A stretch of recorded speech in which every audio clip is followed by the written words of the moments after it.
Hello everyone, magandang hapon po, magandang tanghali, maayong hapon sa inyong tanan, naimbaga male, may pagkatpanapon po sa ating mga kababayan all over South Korea and even in the Philippines po. So magbibigay tayo ng update tungkol sa EPS advisory. Actually, this was I think 2 days ago, no? According dito sa binigay na update ng DMW Migrant Workers Registry Division. So share lang natin yung info nila. Ayan, ang registration para sa caregivers po dito sa South Korea sa ilalim ng EPS topic sa pamamagitan po ng EPS topic ay bukas na nung nung May 9, 2024 hanggang May 15 hanggang Martes. So para sa mga gusto mag-register po, meron silang link. So ang link na yun ay eps.dmw.gov.ph. Ayan. So, para sa mga impormasyon tungkol po doon sa nasabing registration, punta lang po kayo dun sa website ng DMW. Ayan. Yung link nandun po, pwede nyo siyang ma-check. So, yan po yung advisory. So, ano po ba itong tinatawag nila na tungkol sa caregivers po about sa pilot project ng nasabing of course, EPS topic sa pamamagitan ng EPS topic. So, sabi ng DMW, yan, they launches a caregiver pilot project po under ng EPS Korea program noong May 3, 2024. So, according sa Department of Migrant Workers or DMW, nag-announce po sila na magla-launch ng pilot project. Magla-launch sila ng pilot project to recruit 100 caregivers po under yung EPS, which is Employment Permit System, yan, between sa Pilipinas at sa South Korea. So, kumbaga, ang aim nitong project na ito, yan, para lalo pang mapaigting o mapalawak yung bilateral labor ties between sa Pilipinas at ang South Korea.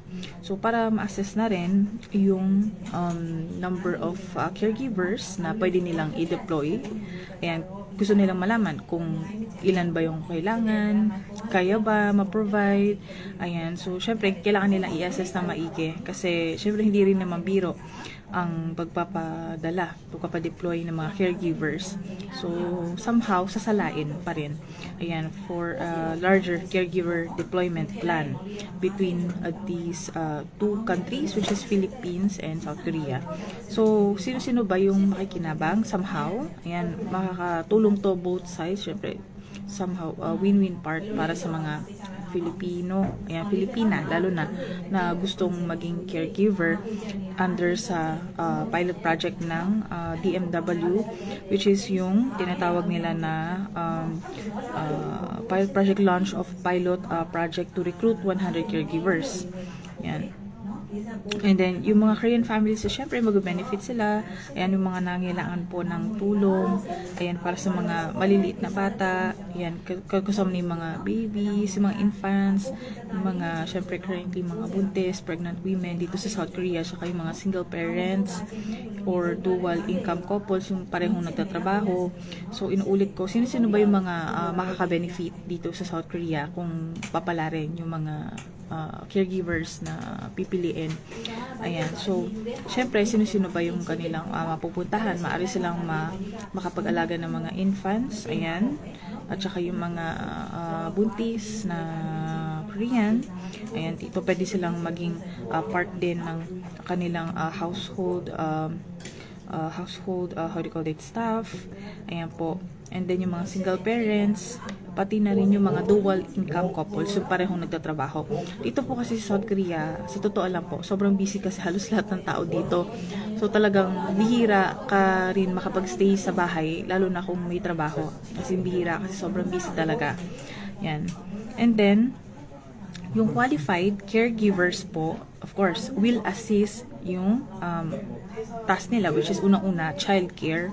Ayan, daily tasks also, katulad ng paglilinis, at syempre paglalaba, cleaning and laundry, and syempre sa pagsuporta sa mga buntis na babae dito sa Korea, sa South Korea. Yung mga Korean families, yung mga female members sila na buntis. Ayan, and it will also open up a new job opportunity Yan, due job opportunities para sa ating mga kababayan po, para sa mga qualified na Philippine caregivers. Ayan. Well, actually, dati pa to, no, nababanggit kung di ako nagkakamali nung napag-uusapan lang. Pero, malay natin, ito na talaga. Baka, malay ninyo, yung sa mga gusto. Ayan po. What else? Prospective caregivers, of course, syempre, kailangan meron din sila qualification yan, tulad ng Technical Education and Skills Development Authority or yung sa TESDA, yung NC2, Caregiving Certificate, and should be between sa edad na 24 years old hanggang 38 years old. Yan, between 24 years old hanggang 38 years old. Yan po. So, yung mga selected applicants, yung mga papalarin, or suswertehin, will undergo comprehensive medical, psychological, language, and physical test. What else? They will also receive, they will also receive pre-departure and post-arrival training sessions daw. Ayan. So, yung mga prospective Korean families na, of course, attend din sila dito sa nasabing orientation sessions.